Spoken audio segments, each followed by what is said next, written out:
سب سے بلند مقام صدیقین کا حاصل کوئی کرنا چاہے تو اس کو کس قدر مجاہدات کی ضرورت ہے، کس قدر ریاضات اس کو کرنا پڑتی ہیں، پھر جا کر وہ صدیقین کے مقام پر فائز ہوتا ہے۔ تو معلوم ہوا کہ انسان کے تکوینی امور ہوں یا تشریعی امور ہوں، ان میں سے بلند ترین مقام اگر حاصل کرنا چاہتا ہے، قیمتی ترین چیز کو حاصل کرنا چاہتا ہے، تو ظاہر ہے کہ اس کے لیے محنت اور تگ و دو کی ضرورت ہے۔ تو بہرکیف تو کہنے کا مقصد یہ ہے کہ انسان جب وہ کوئی بھی مقام حاصل کرنا چاہے، دین کا مقام ہو یا دنیا کا مقام ہو، دین کی کوئی قیمتی حیثیت ہو یا دنیا کی کوئی قیمتی چیز ہو، وہ جس قدر قیمتی ہوتی ہے اس کو حاصل کرنے کے لیے اسی قدر آپ کو قیمت ادا کرنا پڑتی ہے۔ اور یہ اصول سرکار دو عالم صلی اللہ علیہ وسلم کے علاوہ آپ سے پہلے تمام انبیاء اپنے اپنے زمانے میں اپنی امتوں کو سکھلاتے رہے، اور اسی بات کی طرف اشارہ کرتے رہے کہ سب سے بلند ترین اگر کوئی روحانی منصب اور مقام ہے ولایت و معرفت کا، تو وہ اللہ کے رضا اور قربت ہے، کہ اللہ کے رضا اور قربت کو حاصل کر لو۔ جس نے اپنے اللہ کو راضی کر لیا، جس نے اپنے اللہ کو پا لیا، اس سے سب کچھ پا لیا ہے۔ جس سے خدا کو پا لیا، ساری خدائی اس کے قدموں کے نیچے ہے۔ لہذا وہ یہ کہتے رہے، یا قوم اعبدوا اللہ ما لکم من الہ غیرہ، اے میری قوم تم اس اللہ کی عبادت کرو جس اللہ کے سوا تمہارا کوئی معبود نہیں ہے۔ تو گویا کہ یہ توحید صادی کا سبق دیتے رہے۔ یہ سلسلہ انبیاء کا چلتا رہا، یہاں تک کہ سب سے آخر میں محمد مصطفیٰ احمد مجتبیٰ صلی اللہ علیہ وسلم تشریف لاتے ہیں، اور آپ بھی امت کو یہی سبق دیتے ہیں، قولوا لا الہ الا اللہ تفلحون، اے لوگو تم لا الہ الا اللہ کہہ دو، اس کی تصدیق اور اقرار کر لو، تم فلاح پا جاؤ گے۔ اگر تم کامیابی چاہتے ہو اور دنیا آخرت میں سرخرو ہونا چاہتے ہو تو لا الہ الا اللہ کی تصدیق اور اقرار کر لو۔ تو گویا کہ آپ نے بھی اسی توحید صادق کا سبق دیا، اور یہ بتلا دیا کہ ساری روحانیت کے جتنے مقامات ہیں اس کی ابتدا توحید سے ہی ہوتی ہے۔ اور یہی وجہ ہے کہ دین اسلام یہ پہلے سارے دینوں کا، سارے آسمانی مذاہب کا وہ گلدستہ ہے کہ جس کے اندر سارے پہلی آسمانی کتابوں کے رنگ موجود ہیں، سارے پہلے مذاہب کا ذائقہ موجود ہے۔ تبھی قرآن نے کہا فیہا کتب قیمہ، کہ اس قرآن کریم میں پہلی ساری مستحکم کتابیں بند کر دی گئی ہیں۔ اس میں تورات کے علوم بھی ہیں، اس میں انجیل کے علوم بھی ہیں، اس میں صحائف شیس کے علوم بھی ہیں، زبور کے علوم بھی ہیں۔ ساری آسمانی کتابیں پہلے جو اتری انبیاء پر، ان سب کے علوم اللہ تبارک و تعالی نے قرآن کریم میں بند کر دی ہیں۔ اس لیے فرمایا فیہا کتب قیمہ، پہلی ساری مستحکم کتابیں قرآن کے اندر موجود ہیں۔ اور پھر خود سرکار دو عالم صلی اللہ علیہ وسلم جو منصب لے کے آئے، آپ نے یہی ارشاد فرمایا، کہہ دو آمنت باللہ و ملائکتہ و کتبہ و رسلہ، میں ایمان لایا اللہ پر، اس کے فرشتوں پر، اس کی کتابوں پر، اس کے رسولوں پر، کیونکہ تمام انبیاء پر ایمان لانا یہ سرکار دو عالم صلی اللہ علیہ وسلم کے ایمان لانے کی پہلی شرط ثابت ہوئی۔ آپ نے کسی نبی کی تکذیب نہ سکھلائی، آپ نے ہر نبی جو پہلے آ چکا تھا اس کی تصدیق کا سبق دیا ہے۔ اسے تو قرآن کریم نے بھی کہا کہ اے ایمان والو، اے مسلمانوں، تم تو ان سے اہل کتاب یہود و نصارہ سے محبت کرتے ہو، تو یحبونہم، تم تو ان سے محبت کرتے ہو، تم تو ان کے دوست ہو، ولا یحبونکم، لیکن وہ تمہارے دوست نہیں ہیں، وہ تم سے محبت نہیں کرتے۔ کیوں؟ وتؤمنون بالکتاب کلہ، اس لیے کہ تم ان کی ساری کتابوں کو سچا مانتے ہو، ان کے سارے نبیوں کو سر کا تاج مانتے ہو، ان کی ساری آسمانی کتابوں کو آنکھوں کا سرخ مانتے ہو، ان پر ایمان لاتے ہو، لیکن ان کی حالت یہ وہ تمہارے قرآن اور تمہارے نبی پر ایمان نہیں لاتے۔ تم تو ان سے محبت کرتے ہو، تم تو ان کے دوست ہو، وہ تمہارے دوست نہیں ہیں، اس لیے کہ وہ تمہاری کتابوں پر ایمان نہیں لاتے ہیں، وہ تمہارے نبی کی تکذیب اور انکار کرتے ہیں۔ تو معلوم ہوا کہ سرکار دو عالم صلی اللہ علیہ وسلم نے بھی ایسا اسلام کا گلدستہ پیش کیا ہے کہ جو سارے کے سارے آسمانی کتابوں کا گلستان ہے۔ جس نے اسلام کو مان لیا اس سے گویا کہ سارے آسمانی مذاہب کو مان لیا ہے۔ جسے اسلام کی جو ریاست کے اندر داخل ہو گیا وہ گویا کہ ساری کی ساری جو وہ مذہبی اور آسمانی ریاستوں کے اندر داخل ہو جاتا ہے۔ اور ظاہر ہے کہ دین اسلام کے امتیاز دو چیزیں ہیں، ایک توحید اور دوسری طہارت۔ توحید اور طہارت یہ دو اسلام کی خصوصیت ہیں، اور توحید ایسی توحید پہلے آسمانی کتابوں میں بھی نہیں ملتی، پہلے آسمانی دینوں میں بھی اس درجے کی توحید نظر نہیں آتی جو دین اسلام نے توحید دی ہے۔ دوسری طہارت کا تصور، پاکیزگی کا جو تصور دین اسلام نے عطا کیا ہے وہ پہلے آسمانی دینوں میں بھی نظر نہیں آتا۔ لہذا توحید اور طہارت یہ دین اسلام کا وہ امتیاز ہے، یہ اسلام کا وہ خاصہ ہے کہ جو کسی دوسرے دین کے اندر اور مذہب کے اندر دکھائی نہیں دیتا۔ ظاہر ہے کہ توحید آپ جانتے ہیں کہ توحید کسے کہتے ہیں؟ اللہ کا یکتا ہونا، اپنی ذات میں بھی اور اپنی صفات میں بھی۔ اپنی ذات و صفات میں جو انفرادیت اللہ تبارک و تعالیٰ کو حاصل ہے وہ کسی دوسرے کو حاصل نہیں ہے۔ اللہ اپنی ذات میں بھی اکیلا ہے، یکتا ہے، اور اپنی صفات میں بھی اکیلا اور یکتا ہے۔ اس علماء نے لکھا کہ توحید کے 3 درجے ہیں۔ ایک توحید ربوبیت ہے۔ توحید ربوبیت کا مطلب یہ ہے کہ یہ ایمان لانا کہ رب ہے، خدا ہے، اس کے وجود کو تسلیم کرنا ہے اور وہ ایک ہے۔ ونس آف اللہ جو تصدیق کرنا کہ ایک اللہ ہے، تو اس کے وجود کو، اس کی ربوبیت کو ماننا، وہ سارے جہانوں کو پالنے والا ہے۔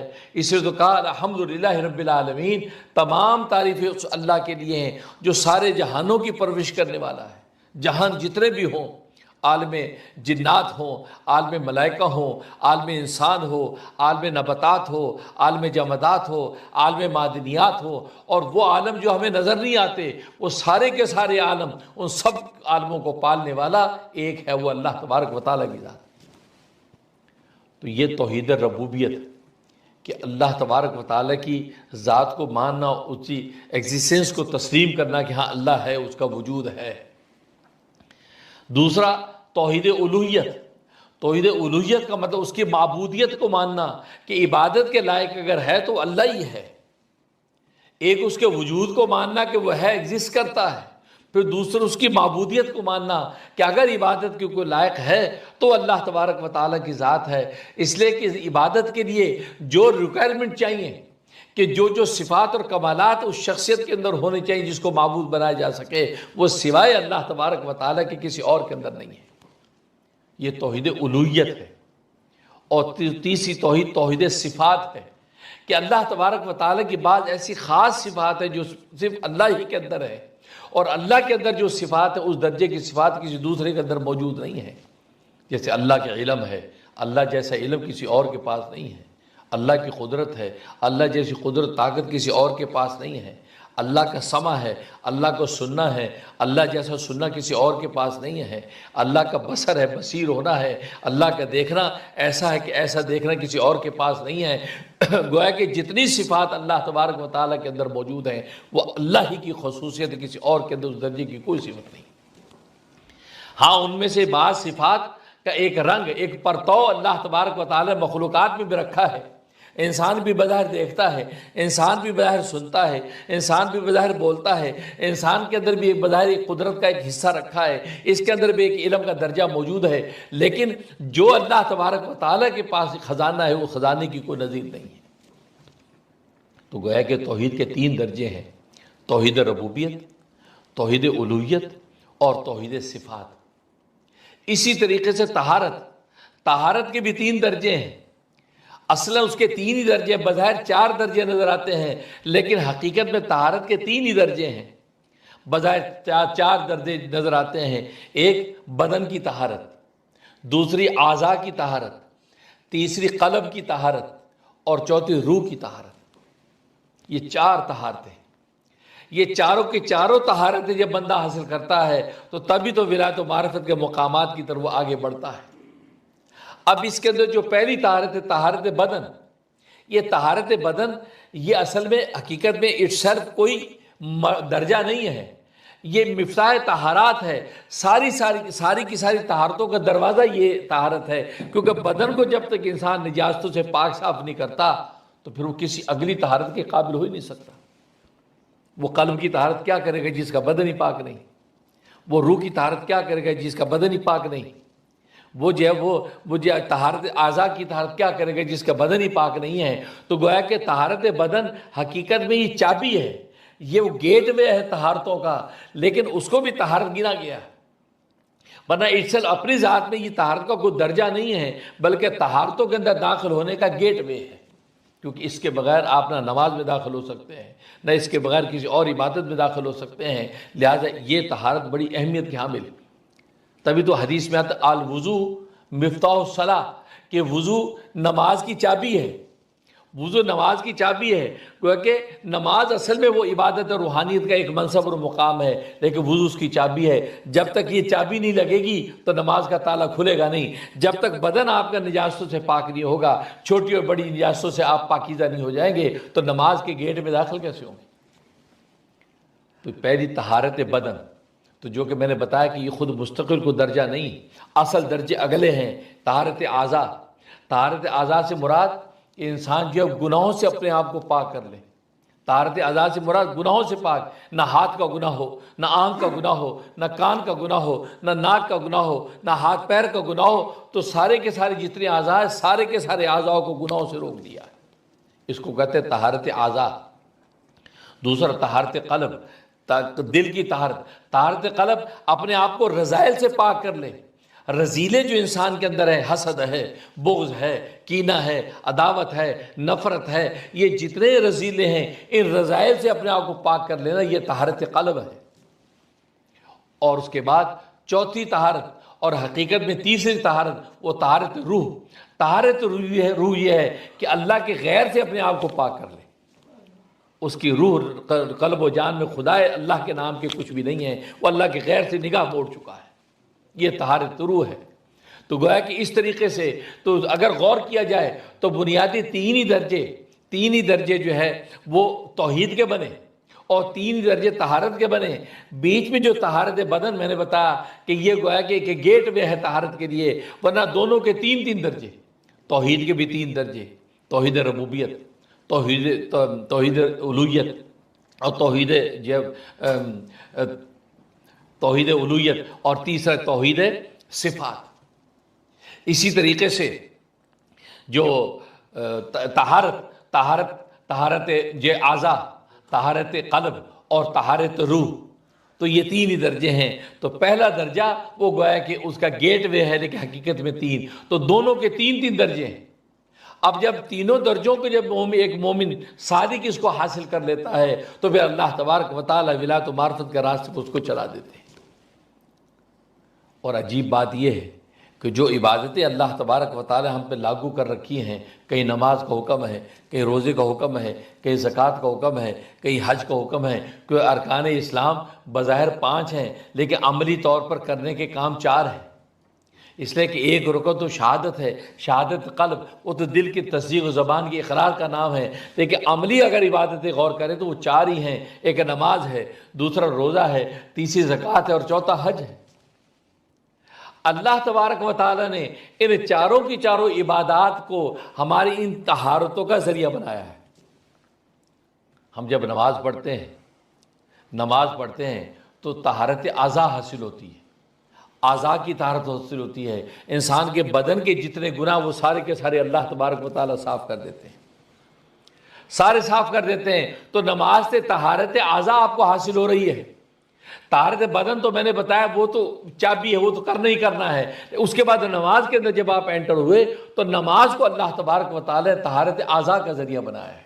نماز سے ہمارے ہاتھ کے گناہ معاف ہوتے ہیں، آنکھ کے گناہ معاف ہوتے ہیں، کان کے گناہ معاف ہوتے ہیں، زبان کے گناہ معاف ہوتے ہیں، ناک کے گناہ معاف ہوتے ہیں، اور قوت حادثہ کے گناہ معاف ہوتے ہیں۔ کیوں؟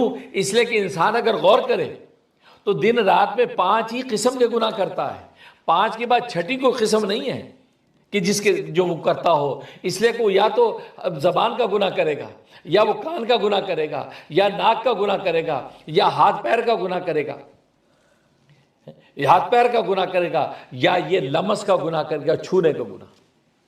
اس لیے کہ 5 حواس خمسہ ظاہرہ ہے، 5 حواس خمسہ ظاہرہ ہے۔ قوت باصرہ ہے، قوت سامعہ ہے، قوت ذائقہ ہے، قوت جو لامسہ ہے، قوت شامہ ہے، گویا کہ یہ 5 جو حواس خمسہ ظاہرہ ہیں، اور 5 حواس خمسہ ظاہرہ ہی کے گناہ انسان کرتا ہے، چھٹا کوئی گناہ نہیں ہے۔ تبھی تو اللہ تبارک و تعالیٰ نے دن رات میں 5 نمازیں رکھی ہیں، تو 5 نمازوں کا مطلب یہ ہے ایک نماز جب ادا کرتے ہیں تو اللہ تبارک و تعالیٰ ایک قسم کے گناہ اس کے ذریعے سے معاف کر دیتے ہیں، دوسری نماز ادا کرتے ہیں تو دوسری قسم کے گناہ اللہ تبارک و تعالیٰ معاف کر دیتے ہیں، تیسری نماز پڑھتے ہیں تو تیسری قسم کے گناہ معاف کر دیتے ہیں، چوتھی نماز پڑھتے ہیں تو چوتھی طرح کے گناہ معاف ہو جاتے ہیں، اور 5ویں نماز پڑھتے ہیں تو 5 طرح کے گناہ معاف ہو جاتے ہیں۔ گویا کہ عشاء کے وقت جب نماز پڑھ کے انسان لیٹتا ہے تو سارے گناہوں سے پاک ہو کر طہارت اعضاء حاصل کر کے لیٹتا ہے، یہاں تک کہ اس کی روح اللہ تبارک و تعالیٰ کے عرش کے پاس سجدہ کرتی ہے۔ اس سے پتہ چلا کہ نماز طہارت اعضاء کا ذریعہ ہے، اور تبھی تو 5 نمازیں ہیں۔ اس میں راز یہ 5 نمازیں ہیں، کیوں کہ 5 طرح کے انسان گناہ کرتا ہے، اور 5 نمازیں 5 طرح کے گناہوں کو پاک کر دیتی۔ اور صحیح حدیث میں آتا ہے کہ سرکار دو عالم صلی اللہ علیہ وسلم نے صحابہ سے پوچھا ہے، میرے صحابہ ذرا بتاؤ، ایک شخص کے گھر کے سامنے چشمہ بہتا ہے، نہر بہتی ہے پانی کی، اور وہ اس نہر کے اندر 5 ٹائم غوطے لگاتا ہے، نہاتا ہے، 5 ٹائم اس کے اندر غسل کرتا ہے، تو کیا اس کے بدن پہ کوئی میل باقی رہے گا؟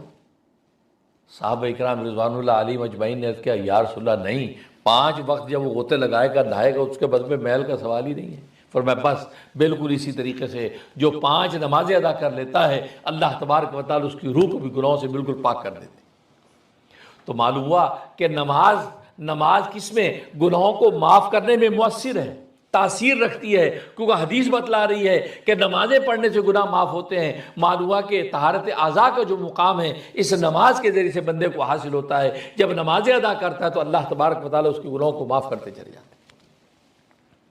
چاہے جو لوگ 1-2 نمازوں پر کافی کفایت کر لیتے ہیں، جی بس 2 نمازیں پڑھ لی بہت ہے، فجر اور عشاء تو میں کبھی نہیں چھوڑتا یار، 20 نمازیں یا جاب پہ ہوتا ہوں، کاروبار میں ہوتا ہوں، وہ رہ جاتی ہیں۔ اس کا مطلب 3 طرح کے گناہ آپ کے سر پہ باقی ہیں۔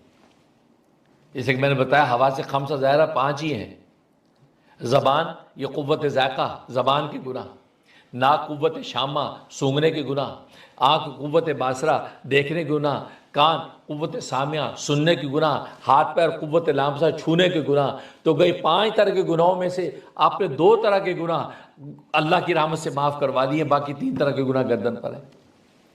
اور اگر 4 نمازیں بھی ادا کر لی، ایک چھوڑتے رہے تو 4 طرح کے گناہ آپ کے پاک ہوئے، لیکن 5ویں طرح کا گناہ بھی سر پہ ہے۔ تو معلوم یہ ہوا کہ 5 نمازیں جب آپ جو پوری دل جمی کے ساتھ اور اصول و ادب کے ساتھ ادا کریں گے، اب آپ امید رکھیں اللہ تبارک و تعالیٰ سے کہ اللہ تبارک و تعالیٰ نے آپ کے سارے اعضاء کو گناہ سے پاک کر دیا۔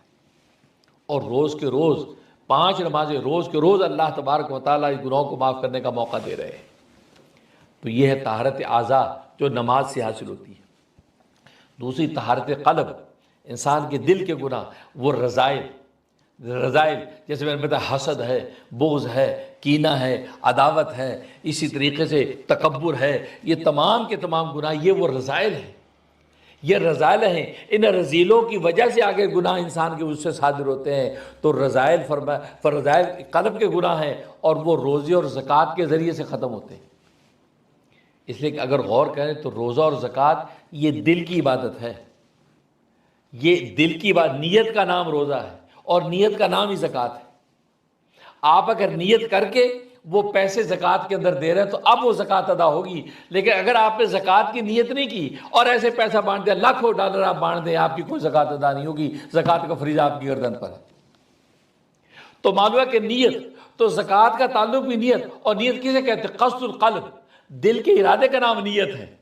تو آپ نے جو زکوٰۃ ادا کی نیت کے بغیر ادا کر دی تو زکوٰۃ ادا نہیں ہوئی۔ صدقات تو ہوئے، خیرات تو ہوئی، اس کا اجر آپ کو مل جائے گا، لیکن زکوٰۃ ادا نہیں ہوئی۔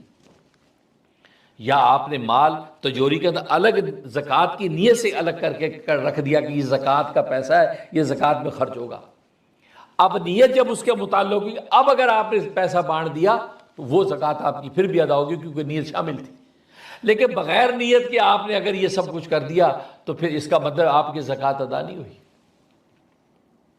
تو مطلب کہ زکوٰۃ کے اندر کتنی اہمیت ہے نیت کی، کیونکہ وہ کیونکہ دل کے رذیلے اس عبادت سے پاک ہونے تھے، لہذا نیت ضروری۔ لیکن جیسے وضو ہے، وضو میں نیت ضروری نہیں ہے. ہاں نیت کرو گے تو ثواب ملے گا، لیکن بغیر نیت کے آپ نے ڈبکی لگا دی نہر کے اندر، نہر میں ڈبکی لگائی اور باہر نکل کے آگے سارے اعضاء آپ کے دھل گئے، آپ پاک ہو گئے. اب کوئی کہے جی میں نے تو وضو کی نیت نہیں کی تھی، میں تو غسل کی نیت نہیں کی تھی، ایسی کود گیا تھا میں تو.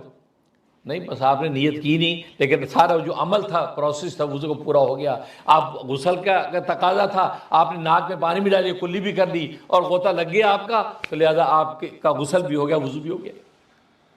وہاں دیکھو نیت کے بغیر آپ کا سارا عمل وضو کا قبول ہو گیا، کیونکہ وضو کے لیے نیت ضروری نہیں ہے. ہاں وضو کے لیے نیت کرے گا تو اس کا ثواب آپ کو ملے گا، اجر ملے گا کہ میں وضو اس لیے کر رہا ہوں کہ تاکہ اللہ کی نماز ادا کروں، تو اللہ اس وضو پر آپ کو ثواب دیں گے. لیکن اگر بغیر کسی نیت کے بارش کے اندر آپ اتنے گیلے ہو گئے کہ سارے اعضاء وضو دھل گئے، آپ کا وضو ہو گیا. لیکن زکوٰۃ یہ چونکہ میں نے بتایا یہ تو قلب، یہ تو رذائل کو دور کرنے کا ذریعہ تھا، لہذا اس دل کے اندر اس کی نیت ضروری، نیت ضروری ہے. تو مان لو کہ زکوٰۃ کے ذریعے سے رذائل دور ہوتے ہیں. دوسرا روزہ بھی یہ دل کی نیت کا نام ہے. روزہ دل کی نیت کا نام ہے. روزہ نہ کھانا نہ پینا جو ہے یہ اس کا نام نہیں ہے، روزہ دل کی نیت کا نام ہے اصل میں. اب دیکھیے ایک شخص بھولے سے کھا رہا ہے روزے کی حالت میں، اس کو یاد نہیں ہے روزہ اور کھا رہا ہے، شربت بھی پی رہا ہے، کھانا بھی کھا رہا ہے، اچھی طرح پیٹ بھر کے کھا لیا، تو کیا روزہ ٹوٹا اس کا؟ نہیں ٹوٹا، اس کا روزہ نہیں ٹوٹا. کیوں؟ اس لیے اس نے نیت تو روزہ رکھنے کی رکھی ہوئی تھی کہ اللہ کے لیے آج میں بھوکا رہوں گا، اللہ کے لیے پیاسا رہوں گا، اللہ کے لیے میں خواہشات سے دور رہوں گا. لیکن بھولے سے نسیان ایسا طاری ہوا اس کے اوپر کہ وہ عملی طور پہ کھانے لگ گیا، لیکن اس کی جو نیت تھی اللہ تبارک و تعالیٰ اس نیت کی وجہ سے اس کے روزے کو توڑا نہیں، بلکہ حدیث بشارت دے دی اللہ اس کو کھلا رہا پلا رہا ہے. جب اللہ نے کھلا دیا پلا دیا تو پھر روزہ توڑنے کا کیا سوال ہے؟ پھر کسی مفتی کو حق نہیں ہے کہ روزے کو توڑنے کا فتویٰ دے، کیونکہ اللہ کھلا رہا ہے بھائی. اس لیے بھولے سے کھانے پہ روزہ ٹوٹتا نہیں. کیوں؟ کہ اس کی نیت تو توڑنے کی نہیں تھی. اگر اس کی نیت تھی، اس کو یاد ہے روزہ، اس لیے اب کھانا کھا رہا ہے، اب روزہ ٹوٹے گا کیونکہ نیت. تو معلوم ہے کہ نیت جو ہے یہ روزہ اور زکوٰۃ یہ نیت کا نام ہے. نیت اگر ہے تو روزہ ہے، نیت نہیں ہے تو روزہ نہیں ہے. اس لیے فقہا نے لکھا ہے کہ اگر بوڑھا کمزور آدمی وہ روزے کی حالت میں کھا رہا ہو تو اس کو یاد نہ دلاؤ کہ بابا جی تھوڑا روزہ نہیں، تھوڑا روزہ نہیں رکھا، ان کو کھان دو، اس کو کھانے دو. کہ بوڑھا کمزور بیچارہ کھا پی کے، کیونکہ اللہ کھلا رہا ہے تو یہ کیا تکلیف؟ جب کھا لے تو کہ بابا جی تھوڑا روزہ نہیں سی، وہ تھوڑا میرا تو روزہ سی، اور نہیں کوئی نہیں، رب نے کھوایا تو مزے کرو، رام روزہ بھی رہ گیا تو کھا بھی لیا تھی. لیکن اگر قوی آدمی، مضبوط آدمی، وہ اگر کھانا کھا رہا ہو روزے کی حالت میں، اس کو یاد دلا دو، کیونکہ ظاہر ہے کہ وہ تو قوی ہے، طاقتور ہے، وہ روزہ سہار لے گا. اور اس کا کھانا یہ ایک خواہش ہے، اس کی ضرورت نہیں ہے. وہ بابا جی کی ضرورت تھی، بھوک لگ گئی، بیچارہ کمزور آدمی ہے، اس کی ضرورت نہیں، اس کی خواہش ہے، کھا رہا ہے. اس کو روکو کہ جناب آپ روزے کی حالت میں کھا رہے ہیں، روزہ تو نہیں آپ سوری جلدی سے رکوا جی میرا روزہ ہے. اب دیکھو اس نے جتنا کھا لیا، بظاہر کھا رہا ہے لیکن روزہ نہیں ٹوٹا کیونکہ نیت نہیں تھی. دیکھو اس لیے یہ دونوں عبادتوں کا تعلق نیت کے ساتھ ہے. اور بلکہ عجیب بات علامہ ابن تیمیہ رحمہ اللہ تعالیٰ نے لکھی ہے کہ روزہ ایسی عبادت ہے جب بندہ روزہ رکھتا ہے تو فرشتوں کو بھی نہیں پتہ چلتا اس کا روزہ ہے. کیوں؟ کہ اندر کی نیت، جو چھپی ہوئی نیت پر فرشتے مطلع نہیں ہو سکتے، اس سے اللہ کی ذات مطلع ہوتی ہے. اور ظاہری جو عمل ہے نہ کھانے کا یا کھانے کا، اس سے میک شور ہو ہی نہیں سکتا کہ روزہ ہے کہ نہیں. جیسے میں نے بتایا ایک نسیان جس میں طاری ہے، وہ بھولے سے کھا رہا ہے، تو آپ کیا اس کو بے روزگار کہیں گے؟ آپ کو فتویٰ نہیں دے سکتے جب تک میک شور نہ ہو جائے. اس طرح فرشتے اگر اس کو کھاتا دیکھیں تو اس کو بے روزگار نہیں لکھ سکتے، کیونکہ وہ سوچتے پتہ نہیں بھائی اندر کیا نیت ہے، چاہے نسیاناً کھا رہا ہو. یا ایک آدمی کھا نہیں رہا تو نہ کھانا اس کا روزے دار ہونے کی علامت نہیں ہے، کیونکہ اندر نیت روزے کی ہے نہیں اس کی. تو فرشتے اس لیے وہ اللہ تبارک و تعالیٰ ان کو مطلع کرتے ہیں، میرے فرشتوں اس بندے نے روزہ رکھا ہوا ہے، یہ جو نہیں کھا رہا نا، اس کا نہ کھانا اصل میں روزے کی وجہ سے اسے دل میں نیت کی ہے کہ میرے رضا کے لیے کھائے گا پیا گا نہیں، خواہشات سے دور رہے گا، لہٰذا اس کو تم روزے دار لکھو. تو فرشتے اب اس کو روزے دار لکھتے ہیں. اور تبھی تو حدیث میں آتا ہے صحیح بخاری کے الفاظ ہیں، حدیث قدسی ہے، فرماتے ہیں اللہ الصوم لی وانا اجزی بھی، روزہ خاص میرے لیے ہے اور اس کا بدلہ براہ راست میں خود دوں گا، بیچ میں فرشتوں کا واسطہ نہیں ہوگا، ڈائریکٹ میں اس کو بدلہ دوں گا، فرشتوں کا واسطہ نہیں ہے بیچ میں۔ آخر فرشتوں کا واسطہ کیوں نہیں ہے؟ ہر چیز میں فرشتوں کا واسطہ، ہر جگہ کرامن کاتبین۔ یاد یہ کیا بات ہے کہ روزے کے معاملے میں اللہ کہتا نہیں ڈائریکٹ ڈائلنگ ہوگا، فرشتوں کا واسطہ نہیں۔ کیوں نہیں ہے؟ اس لیے نہیں ہے کہ یہ بندے کی ایسی عبادت تھی جس پر اطلاع فرشتوں کو نہیں ہو سکی، اللہ نے اطلاع دی تو ان کو پتہ چلا کہ روزے دار ہے، تو اللہ کہے میں انعام دوں گا، تو کیوں ان کو بتاؤں؟ انعام بھی میں ڈائریکٹ چپ کر کے دوں گا، اس کو انعام بھی ڈائریکٹ چپ کر کے میں اس کو دوں گا، اس میں فرشتوں کا واسطہ رکھوں گا ہی نہیں۔ دیکھو یہ وہ راز ہے کہ نیت قلب کا نام روزہ تھا، تو اللہ نے انعام جب دینا چاہا تو فرشتوں کو اطلاع نہیں کی کہ میں نے کیا دیا ہے۔ اور آپ کو پتہ جب بادشاہوں کا بادشاہ اس انداز سے کوئی انعام دے تو پورے میدان حشر کیورس ہو جاتے کہ یار پتہ کی ملیا بھائی، کیا ملا؟ اور پھر بہت اعلیٰ کوئی چیز ہے جو چپکے سے اللہ فرشتوں کو روزے داروں کو دے گا۔ اس لیے فرشتوں کا واسطہ نہیں ہوتا۔ اور ایک حکمت یہ لکھی علماء نے کہ اصل میں روزے دار اپنے آپ کو فرشتہ بنا کے اللہ کے سامنے پیش کرتا ہے۔ فرشتے کھاتے نہیں ہیں، فرشتے پیتے نہیں ہیں، فرشتے بیویوں کے محتاج نہیں ہیں، یہ بھی فرشتوں جیسا ہو کر دکھاتا ہے، گویا کہ یہ اللہ کی نظر میں فرشتہ بن جاتا ہے۔ جب فرشتے کو انعام دینے کے لیے کسی دوسرے فرشتے کے واسطے کی کیا ضرورت ہے؟ فرشتوں کو ڈائریکٹ انعام مل جاتا۔ میرے دوست بزرگوں، یہ ہے وہ دو عبادتیں جن کا تعلق قلب کے ساتھ ہے، ایک زکوٰۃ اور ایک روزہ۔ لہذا ان کے ذریعے سے اللہ رذائل کو دور کرتے ہیں۔ جب دل کے اندر اللہ کو پانے کی نیت ہے ان دونوں عبادتوں کے ذریعے سے، اور دل جب اللہ کو پانے کے لیے اتنا سرشار رہتا ہے تو دل کے اندر پھر گندگی کا کوئی سوال نہیں ہے، پھر وہاں حسد نہیں ہو سکتا، پھر وہاں بغض نہیں ہو سکتا، وہاں پھر کینہ نہیں رہ سکتا، وہاں تکبر نہیں ٹھہر سکتا، کیونکہ اللہ کو پانے کے لیے اس دل نے اپنے آپ کو پیش کر دیا ہے۔ لہذا پاکیزہ دل ہو گیا تو پاکیزہ دل میں اللہ ہی کی ذات بس سکتی ہے۔ تو دیکھو زکوٰۃ اور روزے سے رذائل دور ہو رہے ہیں، طہارت رذائل، تو گویا کہ یہ طہارت اعضاء ہے، طہارت قلب ہے، رذائل دور ہو جائے۔ اور چوتھا جو تھا یہ وہ طہارت روح کی طہارت۔ اور روح کی طہارت میں نے کہا تھا اللہ کے سوا یعنی اللہ کے غیر سے پاک ہو جانا، اللہ کے غیر سے پاک ہو جانا، بس اللہ ہی اللہ بس رہ جائے، اللہ کے غیر سے نگاہ ہٹا دی۔ یاد میں تیری سب کو بلا دوں، کوئی نہ مجھ کو یاد رہے، تجھ پر سب گھر بار لٹا دوں، خانہ دل آباد رہے، سب خوشیوں کو آگ لگا دوں۔ یہ خوشیوں سے مراد گناہ کرنے کی جو خوشیاں ہیں، انسان گناہ کر کے جو خوش ہوتا ہے، جو اس کو لذت مزہ آتا ہے، فرمایا کہ سب خوشیوں کو، گناہوں پر جو خوشیاں لذتیں راحتیں، یہ ساری قربان کر دی، خواہشات کے سارے جال کاٹ دیے اس اللہ کے لیے۔ سب خوشیوں کو آگ لگا دوں، غم سے تیرے دل شاد رہے، یعنی اللہ کی غم یعنی غم محبت و عشق سے دل میرا سرشار رہے۔ سب خوشیوں کو آگ لگا دوں، غم سے تیرے دل شاد رہے، اپنی نظر سے سب کو گرا دوں، تجھ سے فقط فریاد رہے۔ یہ ہے اللہ کے سوا سب کو ٹھوکر ماری، اللہ کے سوا سب سے نگاہ ہٹا دی۔ اللہ اکبر۔ پیران پیر شیخ عبدالقادر جیلانی رحمۃ اللہ علیہ، حضرت غوث پاک، کیا اللہ تبارک و تعالیٰ ان کو مقام عطا کر رکھا تھا۔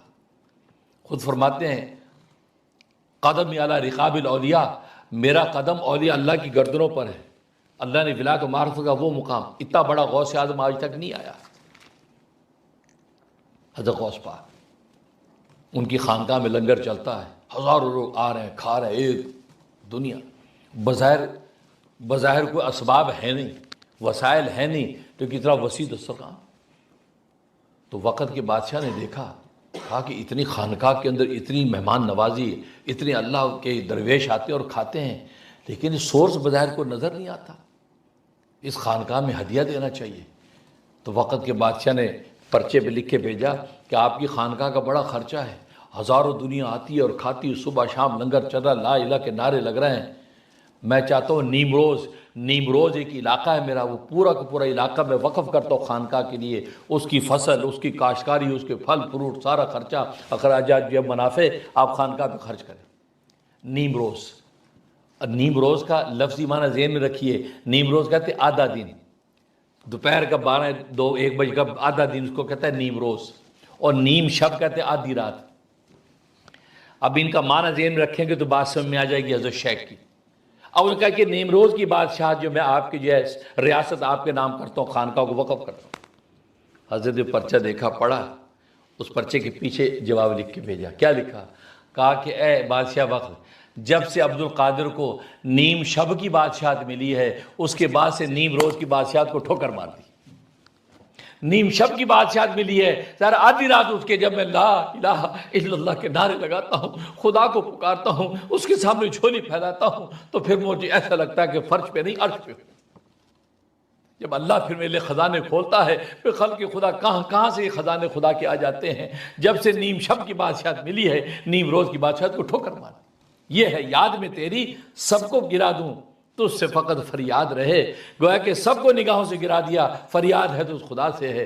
ظاہر ہے کہ جب اس راضی کو رات کو پکاریں گے، جیسے حضرت علی مرتضیٰ رضی اللہ تعالیٰ عنہ باب العلم والقضاء فرماتے ہیں، اے لوگو راضی کو رات کے وقت میں پکارنا سیکھ لو، اس راضی کو منانا سیکھ لو، صبح کو رزق دروازے پہ تمہارا انتظار کرے گا۔ راتوں کو راضی کو منا لو، اس کو پکار لو، صبح کو رزق تمہیں خود تلاش کرتا پھرے گا، دروازے پہ کھڑا ہوگا۔ کیا لوگ ہیں اللہ! یہ وہ لوگ ہیں جنہوں نے ساری طہارتوں کی منازل طے کی ہے۔ ان کے واقعہ سن کے ایمان ہمارا روشن اور تازہ ہو جاتا ہے، اور حقیقت ایمان کا علم کیا ہوگا۔ تو یہ طہارت، تو گویا کہ طہارت روح کیا ہے؟ اللہ کے غیر سے اپنے آپ کو پاک کر لینا۔ اللہ کے غیر سے، اللہ کا غیر دل سے نکل کے اللہ ہی ہے، نگاہ اٹھائے تو خدا، پکارنا تو خدا کے سامنے، گرنا خدا کے سامنے، کچھ کرنا ہے تو خدا کے لیے، اللہ کے غیر کا کوئی تصور نہیں۔ یہ طہارت روح کی پاکی، اور یہ حج سے حاصل ہوتی ہے۔ حج کی عبادت جو اللہ تبارک و تعالیٰ نے لاگو کی ہے، اس سے طہارت روح حاصل ہوتی ہے، کیونکہ وہاں اللہ کے غیر کا کوئی تصور ہی نہیں ہے۔ آپ بظاہر حج کے ارکان دیکھ لیں، اس میں اللہ کے غیر کا کوئی اس کا جو ہے وہاں دخل نہیں ہے۔ ایون آپ کے پہننے اوڑھنے کھانے پینے تک میں مجبوری کے درجے میں ضرورت تو آپ کو لباس کی اجازت دے دی، ورنہ حقیقت میں وہ لباس نہیں ہے۔ اگر ستر کا حکم نہ ہوتا، شرمگاہوں کو چھپانے کا حکم نہ ہوتا، تو اللہ تبارک و تعالیٰ آپ کو وہ 2 چادر بھی لپیٹنے کی اجازت نہ دیتے۔ آپ اس بظاہر جو کپڑے ان سے بھی آپ فارغ ہو گئے، لیکن صرف چونکہ ستر کا حکم ہے لہذا چادر لپیٹنے کی آپ کو اجازت دے دی، ورنہ پاؤں میں چپل، اگر آپ کو کانٹے اور پتھر لگنے کا خطرہ نہ ہوتا تو اللہ تبارک و تعالیٰ آپ کو چپل پہننے کی بھی اجازت نہ دیتے، اور سروں کو تو ننگا کر ہی دیا ہے۔ تو معلوم ہے کہ دیکھو یہ انسان کیسا دنیا کی چیزوں سے دور، نہ خوشبو لگا سکتے ہو، نہ لباس پہن سکتے ہو، نہ تاج پہن سکتے ہو، نہ انگریزی بوٹ پہن سکتے ہو، گویا کہ ایک چیز پر پابندی۔ ایون ہے کہ بیوی اگر ساتھ ہے، بیوی کے ساتھ اس خاص تعلق کے حوالے سے گفتگو بھی نہیں کر سکتے۔ روزے میں تو خاص وہ تعلق قائم نہیں کر سکتے، ورنہ بوس و کنار لے سکتے ہو، بغل گیر کر سکتے ہو روزے کی حالت میں، لیکن حج میں فرمایا حج میں تو وہ بات بھی نہیں کر سکتے اس موضوع پہ، اس خاص ٹاپک پہ گفتگو کی تو بھی جنایت ہوگی، تمہیں صدقہ دینا پڑے گا۔ یہ ہے اللہ کا غیر نکالا جا رہا ہے، اللہ کے غیر، اور پھر ایک ہی نعرہ لبیک اللہم لبیک لبیک لا شریک لک لبیک ان الحمد والنعمت لک لا شریک لک، تو گویا کہ والملک لا شریک لک کے نعرے لگاتا چلا جاتا ہے، اس کو اور کوئی مطلب نہیں۔ اور پھر وہاں پر بھی یہاں پر بھی اپنے سارے محلات چھوڑ دیے، اپنے خوب گھر چھوڑ دیے، اللہ کے خیر سب نکالا جا رہا ہے، اپنے عزیز و اقارب چھوڑ دیے، اور ایک دشوار گزار راستوں کے ساتھ اللہ کے وہاں پہنچ رہے ہیں۔ اور وہاں پہنچنے کے بعد بھی میدان مینا کے اندر چلے جاؤ، میدان عرفات میں چلے جاؤ، مزدلفہ میں چلے جاؤ، تو گویا کہ وہ اس جنگلوں میں چکر، بیابانوں میں چکر کاٹتا پھر رہا ہے، کیونکہ دنیا کی آبادیاں اور دنیا کی شادمانیاں سب کو نکال دیا، کیونکہ اللہ کے غیر جو نکالنا ہے، روح کو جو پاک کرنا ہے۔ لہذا حاجی پر تو 2 چادر لپیٹ کے جو لبیک نعرے لگاتا ہے، اور پھر اللہ تبارک و تعالیٰ ایسا اس کو پاک کرتے ہیں۔ تو خود حدیث میں فرمایا کہ رجا کا یوم ولدت امہ، کہ حاجی اس حال میں واپس لوٹتا ہے جیسے آج ہی ماں نے جنا ہے، آج ہی پیدا ہوا ہے۔ جیسے بچہ گناہوں سے پاک ہوتا ہے، بالکل اسی طریقے حاجی بھی گناہوں سے پاک ہو جاتا ہے، بلکہ حاجی کا مقام معصوم بچے سے بڑھ جاتا ہے، اس لیے کہ حاجی جو ہے اس کے پاس گناہ نہیں رہتے، لیکن اس کے ساتھ نیکیاں اس کو مل جاتی ہیں، لیکن بچے کے پاس نیکیاں نہیں ہیں، صرف گناہ ختم ہوئے ہیں، لیکن حاجی کے پاس نیکیاں ڈھیر کی ڈھیر ہوتی ہیں، یہاں تک وجد لہ الجنہ، اللہ تبارک و تعالیٰ اس کے لیے جنت واجب کر دیتے ہیں۔ دیکھو حج کے ذریعے سے اللہ تبارک و تعالیٰ کیا کر رہے ہیں یہ طہارت روح حج کے ذریعے. تو دیکھو ان ساری باتوں سے طہارت حاصل ہو رہی ہے.